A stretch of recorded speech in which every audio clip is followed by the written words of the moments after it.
Hello everyone. Today we are going to do a derivation of mechanical properties of fluids, which is the excess pressure inside a liquid drop. That's number one, excess pressure inside a liquid drop. We all know that inside a liquid drop there is only one layer. First of all, we will do the diagram of the liquid drop. It will be like this with a radius capital R and a layer, outer layer of this, which whose radius will be R plus delta R. From this point to this point is delta R, and from this to this is R. So from this to this will be R plus delta R. Now we'll do the derivation. We know what delta W, the work done, is equal to force into displacement, force into delta X.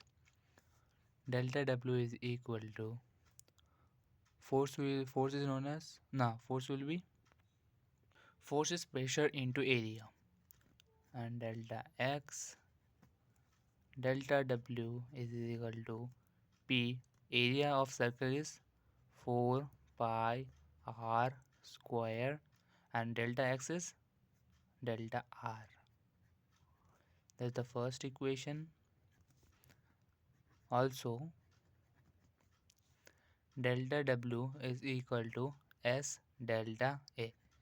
Here S is surface tension, and delta W is equal to S delta A is 4 pi R plus delta R whole square minus 4 pi R square. Okay,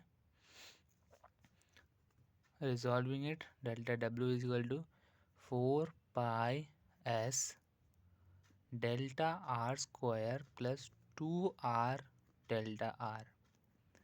Here delta R is very small, then its square is very small. It tends to be 0. Then delta W will be 8 pi R S delta R. This is the second equation. Now from 1 and 2, we will do equal delta W at left side are equal, then right side will be also equal. P4 pi R square delta R will be equal to 8 pi R S delta R. Delta R will be cutted from there, and it will be delta R from here. Pi 1 R and 1 R. It will be P is equal to 2S by R. That is the derivation of excess pressure inside a liquid drop. You can see it from here.